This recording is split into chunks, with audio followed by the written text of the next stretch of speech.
Hello അസ്സലാമു അലൈക്കും. എന്തൊക്കെയുണ്ട് വിശേഷം? എല്ലാവരും സുഖമായിട്ടിരിക്കുകയെന്ന് വിശ്വസിക്കുന്നത്. അപ്പോൾ ഇന്ന് ഞാൻ വന്നിട്ടുള്ളത് ഒരു വ്ളോഗായിട്ടാണ് കേട്ടോ. ഇത് ഞാൻ ജാനുവരി 1 അതായത് ന്യൂ ഇയറിൻ്റെ അന്ന് എടുത്തിട്ടുള്ള വ്ളോഗാണ്.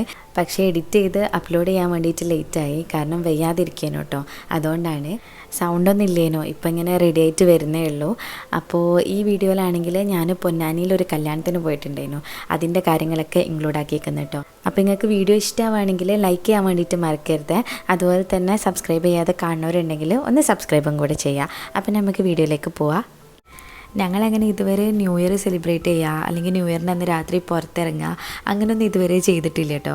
പക്ഷേ ഇപ്രാവശ്യം എല്ലാവരും ഭയങ്കരമായിട്ട് ന്യൂ ഇയർ ആഘോഷിക്കുന്ന കണ്ടപ്പം നമുക്കൊരു പൂതി വന്ന് ജസ്റ്റ് ഒന്ന് പുറത്തിറങ്ങി നോക്കാം എന്തൊക്കെയാണ് നടക്കുന്നതെന്ന് കാണാമല്ലോ വിചാരിച്ചിട്ട് ഇറങ്ങുകയാണ് കേട്ടോ. രാത്രി ഏകദേശം 11 മണി അയക്കുന്നത്. അപ്പം നോ ഉറങ്ങിയിട്ടില്ലേനോ, അങ്ങനെ ഓനെയും റെഡിയാക്കിയിട്ട് ഓനക്ക് ആവശ്യമായിട്ടുള്ള സാധനങ്ങളൊക്കെ എടുത്തേക്കുന്നത്. തണുപ്പല്ലേ, അപ്പോൾ ജാക്കറ്റും പിന്നെ ബ്ലാങ്കറ്റും എല്ലാം എടുത്ത് കയ്യിൽ പിടിച്ചിന് കേട്ടോ. അങ്ങനെ നേരെ ടൗണിലേക്ക് പോകാമെന്നാണ് കേട്ടോ വിചാരിക്കുന്നത്, കോഴിക്കോടേക്ക്. അപ്പോൾ ഇത് നമ്മൾ ഫറൂഖ് പാലാണ്, നല്ല അടിപൊളിയായിട്ട് ഡെക്കറേറ്റ് ചെയ്തിരിക്കുന്നത്, ലൈറ്റും കാര്യങ്ങളൊക്കെ ഇട്ടിരിക്കുന്നത്. അപ്പം നല്ല രസമുണ്ടായിരുന്നു അത് കാണാൻ വേണ്ടിയിട്ട്. അനീസ്കൻ്റെ ചെറിയ അനിയന് ഒരു 10-10:30 ആയപ്പോൾ നമ്മൾ വിളിച്ചിട്ട് പറഞ്ഞിട്ടുണ്ടായിരുന്നു ഹൈലൈറ്റിൽ പരിപാടി നടക്കുന്നുണ്ട്, ന്യൂ ഇയറിൻ്റെ പരിപാടി ഉണ്ടെന്ന്. അതുപോലെ ബീച്ചിലും ന്യൂ ഇയറിൻ്റെ എന്തൊക്കെയോ സെലിബ്രേഷൻ നടക്കുന്നുണ്ട് പറഞ്ഞിരുന്നു. അപ്പോൾ നമ്മൾ ആദ്യം വിചാരിച്ചത് ബീച്ചിലേക്ക് പോകാമെന്നാണ്. അപ്പം ഹൈലൈറ്റിൻ്റെ ആ ഒരു വഴിയിൽ തിരക്കാവുന്ന ഇങ്ങനെ വിചാരിച്ചിരുന്നു കേട്ടോ. പക്ഷെ ഭയങ്കര റഷേന്. നമ്മൾ ചെറുവണ്ണൂർ കഴിഞ്ഞപ്പോഴത്തേനും ഒരു ബ്ലോക്ക് തുടങ്ങി. അപ്പം ഞങ്ങൾ വേഗം ഉള്ളിക്കൂടുള്ള വഴിയിൽ ഇവിടെ ഹൈലൈറ്റിൽ എത്തിക്കുന്നത്. ഇപ്പം സമയം 11:45 അയക്കുന്നു കേട്ടോ. കറക്റ്റ് പറയുകയാണെങ്കിൽ ഏകദേശം ഒരു 10 മിനിറ്റും കൂടെ ഉള്ളൂ ഇനി ന്യൂ ഇയർ ആവാൻ വേണ്ടിയിട്ട്. അപ്പോൾ ഇത് ഹൈലൈറ്റൊക്കെ നല്ല അടിപൊളിയായിട്ട് ഒരു ഡെക്കറേറ്റ് ചെയ്തിരിക്കുന്നത്, ലൈറ്റും കാര്യങ്ങളൊക്കെ ഇട്ടിട്ട്. പിന്നെ ഉള്ളിലെന്തൊക്കെയോ പാട്ടും കാര്യങ്ങളൊക്കെ നടക്കുന്നുണ്ട്, അത് നമുക്ക് ഇവിടുന്ന് കേൾക്കേനു. അങ്ങനെ 11:59 അയക്കുന്നത്. ഈ ഒരു സമയത്താണ് നമുക്ക് അങ്ങോട്ടേക്ക് കയറാൻ പറ്റിയത്. ഹൈലൈറ്റിൻ്റെ ഉള്ളിൽ നിന്ന് ഇപ്പം കൗണ്ട് ഡൗൺ ഒക്കെ കേൾക്കുന്നുണ്ടേനു കേട്ടോ. അപ്പോൾ ഇതാ കറക്റ്റ് 12 മണി ആയപ്പോൾ തന്നെ ഫയർ വർക്ക്സ് ഒക്കെ തുടങ്ങിയിട്ടുണ്ട്. നല്ല ഭംഗിയുണ്ടേനി കാണാൻ. പിന്നെ ഒരുപാട് ആൾക്കാരും ഉണ്ടായിരുന്നു കേട്ടോ. ഹൈലൈറ്റിൻ്റെ അകത്തും പുറത്തൊക്കെ ആയിട്ട് നല്ലോണം റഷ് ഉണ്ടായിരുന്നു. അപ്പം ഇതെനിക്ക് ഫസ്റ്റത്തെ എക്സ്പീരിയൻസ് ആണ്. ഞാനിതുവരെ ഇങ്ങനെ ന്യൂ ഇയറിന് പുറത്തിറങ്ങിയിട്ടൊന്നുമില്ലേനി. അപ്പം നല്ല രസമുണ്ടായിരുന്നു. പിന്നെ നോയിനും ഇതേപോലെ ഫയർ വർക്ക്സ് ഒക്കെ കണ്ടപ്പോൾ നല്ല ഇഷ്ടമായിട്ട് ഇങ്ങനെ നോക്കി നിൽക്കുന്നുണ്ട്. ഓന് കുറച്ച് സമയം ഉറങ്ങിനോ, പിന്നെ അതിന് ശേഷം ഇപ്പോൾ എണീറ്റതാണ്. അങ്ങനെ പിന്നെ ഞങ്ങൾ പുറത്തേക്ക് ഇറങ്ങാൻ വിചാരിച്ച്. ഇനിയിപ്പം അവിടെ നിന്നിട്ട് വലിയ കാര്യമൊന്നുമില്ലല്ലോ, അപ്പോൾ ജസ്റ്റ് ഇത് കണ്ടിട്ട് ഒന്ന് പുറത്തേക്ക് പോകാമെന്ന് വിചാരിച്ചിട്ട് ഇറങ്ങിയതാണ്. പക്ഷേ ബ്ലോക്കിൽ കുടുങ്ങിയിട്ട് ഏകദേശം ഒരു 2-2:30 മണി ആയിക്കുന്നത് ഞങ്ങൾ വീട്ടിലെത്താൻ വേണ്ടിയിട്ട്. അങ്ങനെ ആയപ്പോൾ തന്നെ നമുക്ക് പോണ്ടില്ലേനോ എന്നായിന് കേട്ടോ. അങ്ങനെ പിന്നെ കിടന്നുറങ്ങി. ഇതിപ്പം രാവിലെ അയക്കുന്നത്. അപ്പോൾ എന്നത്തെയും പോലെ തന്നെ ഞാൻ എണീറ്റപ്പം ഇവനും കൂടെ എണീറ്റ് വന്നേനെ കേട്ടോ. അല്ലെങ്കിൽ ഞാൻ ജസ്റ്റ് ഒന്ന് ആട്ടിക്കൊടുത്താലൊക്കെ ഉറങ്ങലുണ്ട്. പക്ഷേ ഇന്ന് തീരെ ഉറങ്ങാൻ കൂട്ടാക്കിയിട്ടില്ലേനു. അപ്പോൾ ഞാൻ ഓനെയും കൊണ്ട് താഴത്തേക്ക് പോവാണ്. സമയം ഏകദേശം ഒരു 6:45-7 മണിയൊക്കെ അയക്കുന്നു കേട്ടോ. അപ്പോൾ ആദ്യം തന്നെ ഞാൻ ഒരു പ്രോട്ടീൻ ഡ്രിങ്കാണ് കുടിക്കുന്നത്. ഇത് ഓസീവൻ്റെ പ്രോട്ടീൻ ആൻഡ് ഹെർബ്സ് എന്ന് പറഞ്ഞിട്ടുള്ളതാണ്. അപ്പം വുമണിന് വേണ്ടിയിട്ടുള്ളതാണ് കേട്ടോ. അത് നമുക്ക് എല്ലാവർക്കും ഉള്ളൊരു ധാരണയാണ് പ്രോട്ടീൻ പൗഡർ ഇങ്ങനെ ജിമ്മിന് പോണവർ മാത്രമാണ് കുടിക്കാമെന്ന്. പക്ഷെ അങ്ങനെയല്ല കേട്ടോ, എല്ലാവർക്കും കുടിക്കാൻ പറ്റും. ഇതിൽ പ്രോട്ടീനും മൾട്ടി വിറ്റാമിൻസും പിന്നെ കുറച്ച് ആയുർവേദിക് ഹെർബ്സും അങ്ങനത്തെ കാര്യങ്ങളൊക്കെയാണ് യൂസ് ആക്കിയിട്ടുള്ളത്. പിന്നെ സോയ് ഫ്രീ ആണ്, ഗ്ലൂട്ടൻ ഫ്രീ ആണ്. അതുപോലെ ആർട്ടിഫിഷ്യൽ ഫ്ലേവേഴ്സോ സ്വീറ്റ്നറോ അല്ലെങ്കിൽ പ്രിസർവേറ്റീവോ ഒന്നും യൂസ് ആക്കിയിട്ടില്ല. അപ്പം നമുക്ക് ധൈര്യമായിട്ട് തന്നെ കുടിക്കാൻ പറ്റും കേട്ടോ. ഞാനിപ്പോൾ ഒരു 300 ml വെള്ളമാണ് എടുത്തിട്ടുള്ളത്. എന്നിട്ട് അതിലേക്ക് കുറച്ച് പൗഡറാണ് ചേർത്ത് കൊടുക്കുന്നത്. ഒരു സ്കൂപ്പ് കംപ്ലീറ്റ് ആയിട്ട് എടുത്തിട്ടില്ല കേട്ടോ, അത്ര മാത്രമേ ഇട്ട് കൊടുക്കണുള്ളൂ. എന്നിട്ട് ഇത് നല്ലോണം ഒന്ന് മിക്സ് ആക്കി എടുക്കുകയാണ്. പിന്നെ ഇത് കുടിക്കുന്നതുകൊണ്ട് ഒരുപാട് ഹെൽത്ത് ബെനിഫിറ്റ്സ് പറയുന്നുണ്ട്. ഹോർമോണൽ ബാലൻസിന് ഹെൽപ്പ് ചെയ്യും. ഇതിൽ ഫ്ലാക്സീഡും തുളസിയും ഒക്കെ യൂസ് ആക്കിയാണ് കേട്ടോ. അപ്പം നല്ലതാണെന്നാണ് പറയണത്. പിന്നെ ഓസീവൻ്റെ കിസാൻ വികാസ് പ്രോഗ്രാം ഉണ്ട്. അതിൽ നമ്മൾ ഓരോ പ്രാവശ്യം പ്രൊഡക്റ്റ് വാങ്ങിക്കുമ്പോഴും അതിൽ നിന്ന് കുറച്ചൊരു ഭാഗം ഈ ഫാമേഴ്സിൻ്റെ ലൈഫ് ഇമ്പ്രൂവ് ആക്കാൻ വേണ്ടിയിട്ട് പോകും. ഈ ഫാമേഴ്സിന് ചിലർക്കൊന്നും ലാൻഡ് ഇല്ലാത്തവർ അങ്ങനെയൊക്കെ ഉണ്ടാവുമല്ലോ, അവർക്ക് വേണ്ടിയിട്ട് പോകും. അങ്ങനെ 2030 ആകുമ്പോഴത്തേനും 10,000 ഫാമേഴ്സിനെ എംപവർ ആക്കണം എന്നുള്ളൊരു പ്രോഗ്രാമാണ് കേട്ടോ അത്. അപ്പോൾ നിങ്ങൾക്കിത് വാങ്ങിക്കാൻ താല്പര്യം ഉണ്ടെങ്കിൽ ലിങ്ക് ഞാൻ താഴെ കൊടുക്കാം, ഒന്ന് ചെക്ക് ചെയ്ത് നോക്കുക. ഇനി ബ്രേക്ക്ഫാസ്റ്റിൻ്റെ കാര്യങ്ങളൊക്കെ റെഡിയാക്കാൻ പോവുകയാണ്. അപ്പോൾ ഇന്ന് ബാജിക്കറി ഉണ്ടാക്കാമെന്നാണ് കേട്ടോ വിചാരിക്കുന്നത്. ഉമ്മ കുത്തപ്പത്തിനുള്ള മാവൊക്കെ അരച്ചിട്ടുണ്ടേനു. അങ്ങനെ അത് അടുപ്പത്ത് ചുടുന്നുണ്ട്. പിന്നെ ഉരുളക്കിഴങ്ങ് വേവിക്കാൻ വേണ്ടിയിട്ട് വെച്ചിട്ടുണ്ട്. അപ്പോൾ അറിയാത്തവർക്ക് വേണ്ടിയിട്ട് പറയുകയാണ്, ഞാനിവിടെ അനീസ്ഖാൻ്റെ വീട്ടിലാണ് കേട്ടോ ഉള്ളത്. ഇവിടുത്തെ കാര്യങ്ങളൊക്കെയാണ് ഇന്നത്തെ വീഡിയോയിൽ. പിന്നെ ഇത്താത്തൻ്റെ വീട്ടിൽ പോയതേനു. ആരാണ് ഇത്താത്ത എന്ന് കുറേ പേര് ചോദിക്കലുണ്ട്. ഇത്താത്ത പറയുന്നത് അനീസ്ഖാൻ്റെ കാക്കൻ്റെ വൈഫാണ് കേട്ടോ, അല്ലാതെ അനീസ്ഖാൻ്റെ സിസ്റ്റർ അല്ല. അനീസ്ഖക്ക് സിസ്റ്റേഴ്സ് ഇല്ല, ഒരു 4 ബ്രദേഴ്സാണ് കേട്ടോ. ഇതിപ്പം ബാജിക്ക് വേണ്ടിയിട്ട് ഞാൻ വെളിച്ചെണ്ണ ചൂടാക്കി അതിൽ കടുക് പൊട്ടിച്ചിട്ട് ചെറുതായിട്ട് അരിഞ്ഞിട്ടുള്ള ഇഞ്ചി ഇട്ടേനു, അത് കുറച്ച് ചേർത്ത് കൊടുത്തേന്. പിന്നെ ഉള്ളിയും പച്ചമുളകും കൂടെ മുറിച്ചിട്ട് അതും കൂടെ ചേർത്ത് കൊടുക്കുക. എന്നിട്ട് എല്ലാം കൂടെ ഒന്ന് നന്നായിട്ട് മിക്സ് ആക്കി എടുക്കാൻ കേട്ടോ. ഒരു സിമ്പിളായിട്ടുള്ളതാണ്. പിന്നെ കുറച്ച് കറിവേപ്പിൻ്റെലും കൂടെ ഇട്ട് കൊടുത്തേന്. അപ്പോൾ ഇതമ്മ കുത്തപ്പം ചുട്ട് ഓൾമോസ്റ്റ് കഴിയാനയക്കുന്നത്, നല്ലോണം ഇങ്ങനെ ആരെടുത്തേന് കേട്ടോ. എൻ്റെ അമ്മ ആണെങ്കിൽ ഗ്യാസിൽ വെച്ചിട്ടാണ് കുത്തപ്പം ചുടലുള്ളത്, ഇവിടുത്തെ അമ്മ അടുപ്പിൽ വെച്ചിട്ടാണ് കേട്ടോ ചെയ്യലുള്ളത്. രണ്ടും നല്ല ടേസ്റ്റ് കഴിക്കാൻ വേണ്ടിയിട്ട്.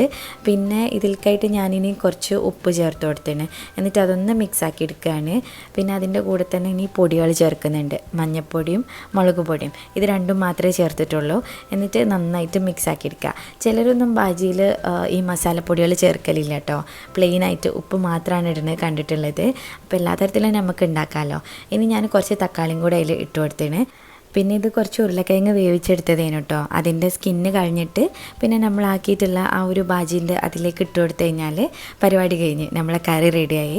അപ്പോൾ അതിന് വേണ്ടിയിട്ട് അതൊക്കെ റെഡിയാക്കി എടുക്കുകയാണ്. ഈ ഒരു സമയത്ത് ഇപ്പൻ്റെ കൂടെയേനു കേട്ടോ. ഇപ്പൻ്റെ കൂടെ ഇങ്ങനെ പുറത്തൊക്കെ നടക്കലും ഒക്കെയേനു. ഓന് തീരെ ഉറങ്ങുന്നില്ലേനി. നമ്മളെല്ലാവരും ഇങ്ങനെ കുറേ ഉറക്കാനൊക്കെ നോക്കി, പക്ഷേ ഉറങ്ങുന്നേ ഇല്ലേനു. അപ്പോൾ ഞാനെന്താ ഉരുളക്കിഴങ്ങ് ഇതിൽക്കിട്ടിട്ട് ചെറുതായിട്ട് ഇങ്ങനെ ഒന്ന് ഉടച്ചു കൊടുക്കുന്നുണ്ട്. പിന്നെ അത് ഒന്ന് ലൂസാക്കാൻ വേണ്ടിയിട്ട് കുറച്ച് വെള്ളം കൂടെ ഒഴിച്ച് കൊടുക്കുക. ഇവിടെ എല്ലാവർക്കും നല്ലോണം കറി വേണം കേട്ടോ. അതിപ്പോൾ ഇനി എന്ത് കറിയാണെങ്കിലും നല്ലോണം കറി വേണം എല്ലാവർക്കും. അപ്പോൾ ആദ്യമൊക്കെ ഞാൻ ഉണ്ടാക്കുന്ന സമയത്ത് കറി പെട്ടെന്ന് തന്നെ തീർന്നു പോകും, നമുക്ക് ആ ഒരു അളവ് മനസ്സിലാവില്ലല്ലോ. ഇപ്പോൾ പിന്നെ ഓക്കെ ആയി വരുന്നുണ്ട്. അങ്ങനെ ബ്രേക്ക്ഫാസ്റ്റിൻ്റെ പരിപാടികളൊക്കെ കഴിഞ്ഞപ്പം ഞാനിനി നോയിനെ ഫീഡ് ചെയ്തിട്ട് ഒന്ന് ഉറക്കാമെന്ന് വിചാരിച്ചിട്ട് വന്നതാണ്. ഫീഡിങ്ങൊക്കെ കഴിഞ്ഞിട്ട് ഇപ്പോൾ ഇതാ തൊട്ടിൽ കിടത്തിയിരിക്കുന്നത്. ഇനി ആട്ടി ഉറക്കണം കേട്ടോ. ആദ്യമൊക്കെ ഞാൻ ഇവനെ ഉറങ്ങി കഴിഞ്ഞതിന് ശേഷമാണ് തൊട്ടിൽ കൊണ്ടുപോയിടൽ. പക്ഷേ ഇപ്പം ആ ഒരു സിസ്റ്റമേ മാറിപ്പോയിക്കുന്നത്.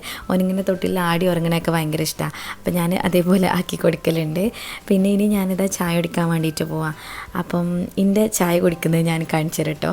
ഞാൻ കുറച്ച് ചൂടുള്ള ചായ എടുക്കും, പിന്നെ അതിലേക്ക് വെള്ളം ഒഴിക്കുകയാണ് കേട്ടോ ചെയ്യലുള്ളത്. എനിക്ക് അങ്ങനെ ഭയങ്കര ചൂടായിട്ടുള്ളത് കുടിക്കാൻ കഴിയലില്ല. അപ്പോൾ ഇതുപോലെ ചെയ്യുന്നവരുണ്ടെങ്കിൽ താഴെ കമൻറ്റ് ചെയ്യണേ. ഇനി ഇതാ ഞാനൊരു കുത്തപ്പം എടുത്തേക്കുന്നത്, പിന്നെ അതിൻ്റെ കൂടെ തന്നെ കുറച്ച് ബാജിക്കറി എടുത്തേക്കുന്നത്. ചിലപ്പം ഒരു കുത്തപ്പാണ് കഴിക്കൽ, ചിലപ്പോൾ 2 കഴിക്കും. അങ്ങനെ ഓരോ മൂഡ് പോലെ അനുസരിച്ചിരിക്കും കേട്ടോ. അങ്ങനെ പിന്നെ ചായയൊക്കെ കുടിച്ചിങ്ങനെ ഇരിക്കേനു. അപ്പോഴാണ് അനിയൻ വന്നത്. ഓന് നോയിൻ്റെ കുറച്ച് സാധനങ്ങൾ വീട്ടിൽ നിന്ന് ഇങ്ങോട്ടേക്ക് കൊണ്ടുതരാൻ വേണ്ടിയിട്ട് വന്നതേനു കേട്ടോ. അപ്പം തന്നെ മോനെ എണീക്കുകയും ചെയ്തിരുന്നു. പിന്നെ കുറച്ച് സമയം ഇവൻ്റെ കൂടെ ഇങ്ങനെ കളിച്ചിരുന്നിട്ട് ഇനി ഞാൻ കിച്ചണിലുള്ള ബാക്കി കാര്യങ്ങളൊക്കെ ചെയ്യാൻ വേണ്ടിയിട്ട് പോവാണ്. ഇന്നിപ്പോൾ മീൻ കൊണ്ടുവന്നത് ചെമ്മീനും കേട്ടോ. അപ്പോൾ ചെമ്മീൻ കുറച്ച് കറിയും വെക്കാം, ബാക്കി റോസ്റ്റ് വെക്കാമെന്നാണ് കേട്ടോ വിചാരിക്കുന്നത്. അങ്ങനെ ഞാനിത് ക്ലീൻ ചെയ്യാൻ, നല്ല വലിയ ചെമ്മീനും, അതുകൊണ്ട് തന്നെ സുഖമാണ് ക്ലീൻ ചെയ്യാൻ വേണ്ടിയിട്ട്. ഈ ചെമ്മീൻ ക്ലീൻ ചെയ്യുന്ന സമയത്ത് അതിൻ്റെ ബാക്കിലായിട്ടൊരു ബ്ലാക്ക് കളറുള്ള സാധനം ഉണ്ടാവുമല്ലോ, അത് നമ്മൾ എല്ലാത്തിൻ്റെ ഒന്നും എടുക്കലില്ല കേട്ടോ. നല്ല കട്ടിയിൽ ഭയങ്കരമായിട്ട് കാണുന്നത് മാത്രമേ എടുക്കലുള്ളൂ. എല്ലാവരും പറയും അത് കഴിച്ചാൽ വയറുവേദന വരുന്നൊക്കെ, പക്ഷേ നമുക്കിതുവരെ സീനൊന്നും ഉണ്ടായിട്ടില്ല കേട്ടോ. അങ്ങനെ ഇനി ഞാനത് മാറ്റി വെച്ചതിന് ശേഷം ഇപ്പം നോയിനെ കുളിപ്പിക്കാൻ വേണ്ടിയിട്ട് മേലേക്ക് വന്നതാണ്. വെള്ളം ഒന്ന് ചൂടാക്കാൻ വേണ്ടിയിട്ട് വെക്കുകയാണ് കേട്ടോ. ആദ്യം തന്നെ ഇവനങ്ങനെ എപ്പോഴും ചൂടുവെള്ളത്തിലൊന്നല്ല കഴുകൽ, ഈ മേല് കഴുകുന്ന സമയത്ത് അല്ലെങ്കിൽ കുളിപ്പിക്കുന്ന സമയത്ത് അപ്പം മാത്രമേ ഞാൻ വെള്ളം ചൂടാക്കലുള്ളൂ. അല്ലാത്ത ടൈമിലൊക്കെ ഇവനെ നമ്മളിപ്പം മൂത്രമൊഴിച്ചാലൊക്കെ കഴുകി കൊടുക്കുന്ന സമയത്തൊക്കെ സാധാ നോർമൽ പച്ചവെള്ളത്തിൽ തന്നെയാണ് കഴുകലുള്ളത്. പിന്നെ ഞാനിപ്പോൾ ഈ വെച്ച സാധനം ഉണ്ടല്ലോ, അത് നമ്മൾ കുളിപ്പിക്കുന്ന സമയത്ത് കുട്ടികളെ കണ്ണിലേക്ക് വെള്ളമാവാതിരിക്കാൻ വേണ്ടിയിട്ട്, തല കഴുകുമ്പം കണ്ണിൽ വെള്ളമാവാതിരിക്കാൻ വേണ്ടിയിട്ടുള്ളതാണ് കേട്ടോ. ഞാനത് വാങ്ങിയിട്ടുണ്ടേനു, അപ്പോൾ ഒന്ന് വെറുതെ വെച്ച് നോക്കിയതാണ്. പക്ഷെ എൻ്റെ മോൻക്ക് അതൊന്നും പറ്റുന്നില്ല. അങ്ങനെ അത് എടുത്ത് മാറ്റിയിട്ടുണ്ട്. പിന്നെ കുളിപ്പിച്ചൊക്കെ കഴിഞ്ഞതാ ഇനി ഡ്രസ്സ് മാറ്റി കൊടുക്കുകയാണ്. പിന്നെ ഈ സമയത്തൊന്നും ഞാനിവനക്ക് ഡയപ്പർ ഇടിപ്പിക്കലില്ല കേട്ടോ, അങ്ങനെ ഫ്രീ ആയിട്ട് വിടലാണ്. ഡ്രസ്സ് മാറ്റിയിട്ട് പിന്നെ ഞാൻ ഇപ്പൻ്റെ അടുത്ത് കൊണ്ടുപോയി കൊടുത്തിരുന്നു. ഇനി നോയിന് വേണ്ടിയിട്ടുള്ള ഫുഡ് റെഡിയാക്കാണ് കേട്ടോ. ഇന്ന് ഞാൻ കുന്നവായക്കാണ് കൊടുക്കുന്നത്. എല്ലാ ദിവസവും ഒന്നല്ല, അങ്ങനെ മാറ്റി കൊണ്ട് നിൽക്കും കേട്ടോ. അപ്പോൾ കുന്നവായക്ക ഒരു സ്പൂണ് മാത്രമേ എടുക്കലുള്ളൂ. അതിലേക്ക് കുറച്ച് വെള്ളം കൂടെ ഒഴിച്ചിട്ട് അതൊന്നിങ്ങനെ ഇളക്കി പൊടി നല്ലോണം ഒന്ന് മിക്സാക്കി എടുത്തതിന് ശേഷം പിന്നെ സ്റ്റവിൽ വെച്ചിട്ട് ഇതേപോലെ അങ്ങനെ കുറുക്കി എടുക്കുകയാണ്. നല്ലോണം ഇളക്കിയിട്ട് കട്ടുന്നില്ലാതെ ആക്കിയെടുക്കും. പിന്നെ അതിൽക്കായിട്ട് ഞാൻ മധുരത്തിന് വേണ്ടിയിട്ട് പഴമാണ് ചേർത്ത് കൊടുക്കുന്നത്. നമ്മൾ മൈസൂർ പഴം ഉണ്ടല്ലോ, അത് കൈകൊണ്ട് ഇങ്ങനെ ഒന്ന് മാഷ് ചെയ്തിട്ട് അതും കൂടെ ഇട്ട് മിക്സ് ആക്കിയിട്ടാണ് കൊടുക്കലുള്ളത്. പിന്നെ ഞാനൊരു 30 ml ഫോമിൽ എടുക്കുന്നുണ്ട്. അത് കുറച്ച് ഈ കുറുക്കിൽ ചേർത്ത് കൊടുക്കും. പിന്നെ കുറച്ച് ഓന് ഭക്ഷണം കഴിച്ച് കഴിഞ്ഞിട്ട് ഒരിത്തിരി ഒന്ന് ഇറങ്ങാൻ വേണ്ടിയിട്ട് അത്രയും കൊടുക്കലുണ്ട് കേട്ടോ. ഇത് ഫുള്ളായിട്ടൊന്നും അവൻ കുടിക്കലില്ല. എനിക്ക് ഫോമുലേൻ്റെ ടേസ്റ്റ് എന്താവാം തീരെ ഇഷ്ടമാവണില്ല. എന്നാലും ഞാനിങ്ങനെ ഇടയ്ക്കിടയ്ക്കായിട്ട് കൊടുക്കലുണ്ട്, അതിൻ്റെ ടേസ്റ്റൊക്കെ ഒന്ന് അറിയട്ടെ എന്ന് വിചാരിച്ചിട്ട്. ഇത്ര മാത്രമാണ് ഇപ്പോൾ ഞാൻ ഭക്ഷണത്തിൽ ചേർത്തിട്ടുള്ളത് കേട്ടോ. പിന്നെ ഞാൻ നേരൊരു ചൂടിലാണ് കേട്ടോ ഭക്ഷണം കൊടുക്കലുള്ളത്. ഭയങ്കരമായിട്ട് തണുത്ത് കഴിഞ്ഞാൽ ഇവനക്ക് ഇഷ്ടമല്ല. അപ്പം ഇനി മേലെ കൊണ്ടുപോയിട്ടാണ് ഫുഡ് കൊടുക്കണേ. എന്നും ഇങ്ങനെ സ്ഥലം മാറ്റി മാറ്റി ഇരുത്തലുണ്ട് കേട്ടോ. അപ്പോൾ ഇവിടെ നിന്നാണ് ഇന്ന് കഴിക്കാൻ വേണ്ടിയിട്ട് പോണത്. ഇത് നമ്മളെ കുഞ്ഞ് ബാൽക്കണിയാണ്. അപ്പോൾ ഇവിടെ ഞാൻ ഈ ഒരു ബാത്തറിൽ ഇരുത്തിയിട്ടാണ് അധികം ഫുഡ് കൊടുക്കൽ. ഇതിലാവുമ്പം ഓൻ അങ്ങോട്ടും ഇങ്ങോട്ടൊന്നും ചെരിയൂല, അങ്ങനെ വിഗൊന്നുമില്ല. പിന്നെ ഓൻ്റെ സ്പൂണിൽ ഞാൻ ഫുഡാക്കിയിട്ട് കൊടുത്തിരിക്കുന്നത് അതിങ്ങനെ ജസ്റ്റ് കയ്യിൽ വെച്ചിട്ട് അങ്ങനെ കളിക്കും. അതിൻ്റെ ഇടയിലായിട്ട് ഞാൻ ഇങ്ങനെ ഫുഡ് കൊടുക്കുകയും ചെയ്യും. അപ്പോൾ നമ്മൾ 2 മെത്തേഡും ഫോളോ ചെയ്യുന്നുണ്ട് കേട്ടോ. അതായത് ട്രഡീഷണൽ വീനിങ്ങും ചെയ്യുന്നുണ്ട്, പിന്നെ ബേബി ലെഡ് വീനിങ്ങും ചെയ്യുന്നുണ്ട്. ഇവനക്ക് കുഴപ്പമൊന്നുമില്ല. ചില ദിവസം തീരെ കഴിക്കില്ല, ഒരു സ്പൂണൊക്കെ കഴിക്കുന്ന ദിവസമുണ്ട്, ചില ദിവസം കഴിക്കുകയും ചെയ്യും. അപ്പം അവൻ്റെ മൂഡിനെ ഡിപ്പെൻഡ് ചെയ്തിട്ടാണ് കേട്ടോ ഫുഡ് കഴിക്കുന്നതൊക്കെ. ഇപ്പോൾ പിന്നെ തീരെ വയ്യ ആൾക്ക്, അതുകൊണ്ട് ഫുഡ് കഴിക്കലൊക്കെ കുറഞ്ഞേക്കുന്നത്. ഇനി കഴിക്കലൊക്കെ കഴിഞ്ഞ് അപ്പോൾ ഞാൻ ബിബൊക്കെ ഒന്ന് ഊരിയെടുക്കുകയാണ്. ബിബ് ഇടുന്നതുകൊണ്ട് സുഖമാണ് നമുക്ക്, ഭക്ഷണം അധികമൊന്നും ഡ്രസ്സിലാവലില്ല. പിന്നെ ഞാൻ ഫുഡ് കൊടുക്കുന്ന സമയത്ത് അങ്ങനെ ഡ്രസ്സ് ഇടിപ്പിക്കലില്ല. ഇതിപ്പം വീഡിയോ എടുക്കുന്നതുകൊണ്ട് മാത്രമാണ് ഇട്ട് കൊടുത്തിട്ടുള്ളത്. പിന്നെ മേലൊക്കെ ഒന്ന് വൃത്തിയാക്കി ഡ്രസ്സ് മാറ്റി കൊടുത്ത് ഒരു ടീച്ചറും കയ്യിൽ കൊടുത്തേനു കേട്ടോ. എന്നിട്ട് ഞാൻ താഴെ അപ്പൻ്റെ അടുത്ത് കൊണ്ടുപോയി കൊടുത്തേനു. ഇനിയിപ്പോൾ കിച്ചണിലെ ബാക്കി കാര്യങ്ങളൊക്കെ ഉണ്ട്. അപ്പം ഉമ്മ കറിക്ക് വേണ്ടിയിട്ടുള്ളതൊക്കെ ആക്കിയിട്ടുണ്ട്. ഇനിയിപ്പോൾ ഞാൻ തേങ്ങ അരക്കാൻ വേണ്ടിയിട്ട് പോവാണ്. അപ്പോൾ അതിൽ മല്ലി, മുളക്, മഞ്ഞൾപ്പൊടി, ഉള്ളി എല്ലാം ഇട്ടീനു. അതിലേക്കായിട്ട് കുറച്ച് തേങ്ങയും കൂടെ ഇട്ടിട്ട് അത് അരച്ചിട്ട് കറിയിലേക്ക് ഒഴിച്ചു കൊടുത്തേണ്. ഇനി ഇത് നല്ലോണം ഒന്ന് വെന്ത് വരട്ടെ. ചെമ്മീൻ പച്ചക്കായൊക്കെ ഉമ്മ ഓൾറെഡി ഇട്ടിക്കുന്നു കേട്ടോ. അങ്ങനെ അടച്ചു വെച്ചേണ്. പിന്നെ ഇവിടെ സൈഡിലായിട്ട് ഉമ്മ ചെമ്മീൻ ഇങ്ങനെ കുത്തിയെടുക്കുന്നുണ്ട്. ഇത് ചെമ്മീൻ കുത്തി പൊരിക്കാമെന്ന് പറയും. ഇവിടുത്തെ ഒരു സ്പെഷ്യൽ ഡിഷാണ് കേട്ടോ. ഞാനിവിടെ വന്നതിന് ശേഷമാണ് ഇത് കഴിക്കുന്നത്. അപ്പോൾ അതിലേക്ക് വേണ്ടിയിട്ട് കുറച്ച് മസാലപ്പൊടികളൊക്കെ ഇട്ട് കൊടുത്തേണ്. പിന്നെ വെളിച്ചെണ്ണ ചൂടാക്കുക, ഉള്ളിയും പച്ചമുളകും മുറിച്ചതും കൂടെ ഇട്ട് കൊടുക്കുക. എന്നിട്ട് ഇതിൻ്റെ കൂടെ തന്നെ ഞാൻ കുറച്ച് തക്കാളിയും ചേർത്തേക്കുന്നത്. പിന്നെ കുറച്ച് ഇഞ്ചി വെളുത്തുള്ളി പേസ്റ്റ്, അതുപോലെ നമ്മൾ ചെമ്മീനും ആ മസാലപ്പൊടികളും അതെല്ലാം കൂടെ ഇതിലേക്ക് ഇട്ടിട്ട് നല്ലോണം ഒന്ന് മിക്സാക്കി എടുക്കുക. എന്നിട്ട് ഇത് അടച്ച് വെച്ചിട്ട് വേവിക്കുക. ചെമ്മീൻ അധികം വേവില്ലല്ലോ, അപ്പോൾ പെട്ടെന്ന് തന്നെ ആയിട്ട് വരും. നല്ല രസമായിട്ട് റെഡി ആയിക്കുന്നു കേട്ടോ. ഭയങ്കര ഒരു സ്മെല്ലാണ് ഈ ഒരു സമയത്ത്. പിന്നെ അതിലേക്ക് ഞാൻ കുറച്ച് കറിവേപ്പിൻ്റെ എല്ലാം കൂടെ ഇട്ട് കൊടുത്തേണ്. ഇനിയിപ്പോൾ ഞങ്ങൾക്ക് കുടിക്കാൻ വേണ്ടിയിട്ട് കുറച്ച് മുത്താറി ഉണ്ടാക്കുകയാണ് കേട്ടോ, എനിക്കും ഉമ്മക്കും കുടിക്കാൻ വേണ്ടിയിട്ട്. അപ്പോൾ ഇത്തിരി മുത്താറി എടുത്തേണ്. എന്നിട്ട് അത് മിക്സിയിലിട്ടിട്ട് അടിച്ചിട്ട് അതിൻ്റെ ആ ഒരു പാലുണ്ടല്ലോ അതെടുത്ത് വെച്ചേന് കേട്ടോ. ഞാൻ ഇതിലേക്കായിട്ട് ശർക്കരയാണ് ചേർത്ത് കൊടുക്കണേ. എന്നിട്ട് ആ പാലും കൂടെ ഇതിലേക്ക് ഒഴിച്ചിട്ട് നല്ലോണം ഒന്ന് ഇളക്കി കൊടുക്കുക.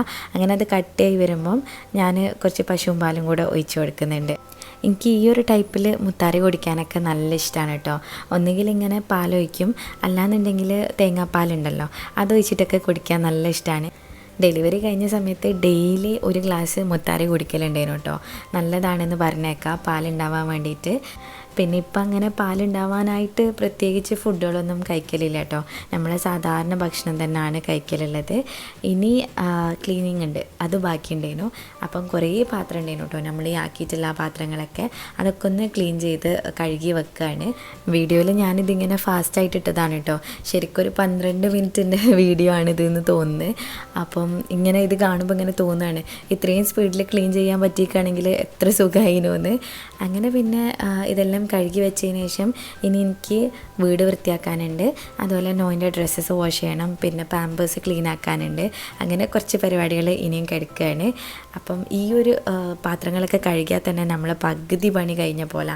കിച്ചണൊന്ന് നീറ്റായാൽ തന്നെ ഭയങ്കര ഒരു എന്താ പറയുക എനർജി കിട്ടുമെന്ന് പറയില്ലേ, അതുപോലെയാണ് കേട്ടോ എനിക്ക് തോന്നലുള്ളത്. അങ്ങനെ ഞാനിതാ ഈ ഒരു ഭാഗത്തുള്ളതൊക്കെ ക്ലീൻ ചെയ്ത്, ഇത് പിന്നെ നമ്മളെ വേറൊരു അടുക്കളയാണ്. ഫസ്റ്റ് ഈ അടുക്കളയാണ്, അതിന് ശേഷമാണ് മറ്റേത് വരുന്നത്. അപ്പം ഇവിടെയും കൂടെ ഒന്ന് വൃത്തിയാക്കിയിട്ടതിന് ശേഷം ഇനി അടിച്ച് വാരിയിട്ട് തുടയ്ക്കാൻ വേണ്ടിയിട്ട് പോവാണ്. ഇതൊക്കെ പിന്നെ സ്പീഡിൽ കഴിയൂട്ടോ, വേഗം തന്നെ ചെയ്ത് തീർക്കും. ഇപ്പം സമയം ഏകദേശം 1 മണിയൊക്കെ കഴിഞ്ഞിട്ടുണ്ടാവും. അത്രയും ടൈമാവും നമ്മളെ പരിപാടികളൊക്കെ കഴിഞ്ഞ് വരുമ്പോഴത്തേനും. പിന്നെ ഇനി തുടയ്ക്കുന്നുണ്ട്. ഈ സമയത്തൊക്കെ നല്ല ഉറക്കേനു. അതുകൊണ്ട് എൻ്റെ പണികളൊക്കെ കഴിഞ്ഞിന്. ഇനി ഞാൻ കുളിച്ച് നിസ്കാരമൊക്കെ കഴിഞ്ഞ് വന്നിട്ട് ഇപ്പോൾ ഇതാ ഫുഡ് കഴിക്കാൻ കേട്ടോ. നമ്മളെ ചെമ്മീൻ കറിയും ചെമ്മീൻ റോസ്റ്റും പിന്നെ മുട്ടയും പൊരിച്ചിട്ടുണ്ടായിരുന്നു. അതെല്ലാം കഴിച്ച് കഴിഞ്ഞിട്ട് കുറച്ച് സമയം ഒന്നിങ്ങനെ റെസ്റ്റ് എടുത്തിരുന്ന് പിന്നെ ഞാൻ എഡിറ്റിങ്ങും അതുപോലെ നമ്മളെ ഇൻസ്റ്റഗ്രാം പേജ് ഉണ്ടല്ലോ മാമാനോഹ്, അതിലേക്ക് വേണ്ടിയിട്ടുള്ള കാര്യങ്ങളും എല്ലാം ചെയ്യേനു. പിന്നെ ഇപ്പം ഞങ്ങൾ പോണത് പൊന്നാനിയിലേക്കാണ്. ഇവിടെ ഒരു കല്യാണം ഉണ്ട്, നമ്മളെ റിഫ്ന നഷീദ് ഉണ്ടല്ലോ, റിഫ്നത്തിൻ്റെ അനിയൻ്റെ മാരേജ് ഉണ്ട്. അപ്പോൾ അതിന് കുറച്ച് ദിവസം മുന്നേ എന്നെ വിളിച്ചിട്ടുണ്ടായിരുന്നു. പക്ഷേ എനിക്ക് ഡേറ്റും കാര്യങ്ങളൊന്നും ഓർമ്മയില്ലേന് കേട്ടോ. അങ്ങനെ റിഫ്നത്തെ ഇന്ന് രാവിലെ വിളിച്ച് ഓർമ്മാക്കിയതാണ്. അങ്ങനെ ഞങ്ങൾ എത്തുമ്പം ഏകദേശം ഒരു 8:30-9 മണി ഒക്കെ അയക്കുന്നു കേട്ടോ സമയം. നമ്മളാണ് അവിടെ നിന്ന് ലാസ്റ്റായിട്ട് ഫുഡ് കഴിച്ചത്. ഞങ്ങൾക്ക് നല്ല ദൂരമുണ്ട് ഇങ്ങോട്ടേക്ക്. പിന്നെ നമ്മൾ വരണോ വേണ്ടേ അങ്ങനത്തെ ഒരു ഇതിൽ നിൽക്കേനു. അങ്ങനെ അവസാനം എത്തിക്കുന്നത് നമ്മളെ ഷബ്നത്തി ഉണ്ടായിരുന്നു കേട്ടോ. അപ്പോൾ ഷബ്നത്ത വരുന്നുണ്ട് എന്ന് പറഞ്ഞപ്പോഴാണ് ഞാൻ പിന്നെ ഓക്കെ എന്തായാലും പോകാമെന്ന് വിചാരിച്ചത്. ഇനിയിപ്പോൾ ലേറ്റ് ആയാലും സാരമില്ല, എല്ലാവരും ഒന്ന് കാണാമല്ലോ. റിഫ്നത്തിനെ ഞാൻ ആദ്യമായിട്ടാണ് കേട്ടോ കാണുന്നത്. നമ്മളിങ്ങനെ ഫോൺ വിളിച്ചിട്ടും ചാറ്റ് ചെയ്തിട്ടൊക്കെ ഉള്ള പരിചയമുണ്ട്, അല്ലാതെ നേരിട്ട് കണ്ടിട്ടില്ലേനു. പിന്നെ ഇതാ ഓരോ കൂടെയൊക്കെ ഇരുന്ന് ഫോട്ടോ ഒക്കെ എടുത്ത് നല്ല രസമായിരുന്നു കേട്ടോ. റിഫ്നത്തിനെ ഫസ്റ്റായിട്ടാണ് കണ്ടതെന്നുണ്ടെങ്കിലും ശരിക്കും കുറേ മുന്നേ അറിയുന്ന പോലെ തന്നെയാണ്. ഷബ്നത്തിനെ പിന്നെ എനിക്ക് ആദ്യം പരിചയമുണ്ട്. പിന്നെ അവിടുന്ന് ഞങ്ങൾ ഇറങ്ങുമ്പം ഒരു 10 മണി 10:30 ഒക്കെ ആയിട്ടുണ്ടായിരുന്നു. കുറച്ച് സമയം അവിടെ സ്പെൻഡ് ചെയ്യാൻ പറ്റിയിട്ടുള്ളേനു. എന്നാലും നല്ല രസമായിരുന്നു കേട്ടോ. അങ്ങനെ തിരിച്ച് വീട്ടിലേക്ക് എത്തുമ്പോഴത്തേനും ഞാൻ സൈഡായിട്ടുണ്ടായിരുന്നു. തലേന്നത്തെ ഉറക്കക്ഷീണവും പിന്നെ ഇന്നത്തെ ട്രാവലും എല്ലാം കൂടെ ആയപ്പം ആകെപ്പാടൊരു വൈക്കായിരുന്നു കേട്ടോ. അപ്പം ഇതാണ് ഇന്നത്തെ വിശേഷം. നിങ്ങൾക്ക് എല്ലാവർക്കും വീഡിയോ ഇഷ്ടമായിട്ടുണ്ടാവുമെന്ന് വിചാരിക്കുന്നത്. ഇഷ്ടമായിക്കാണെങ്കിൽ ലൈക്ക് ചെയ്യുക, ഷെയർ ചെയ്യുക, പ്രീവിയസ് വീഡിയോസൊക്കെ കാണുക. ഇനിയും ഇതുപോലത്തെ വീഡിയോസിനായിട്ട് മിസ്സസ് മലബാറിലേക്ക് സബ്സ്ക്രൈബ് ചെയ്യുക. താങ്ക്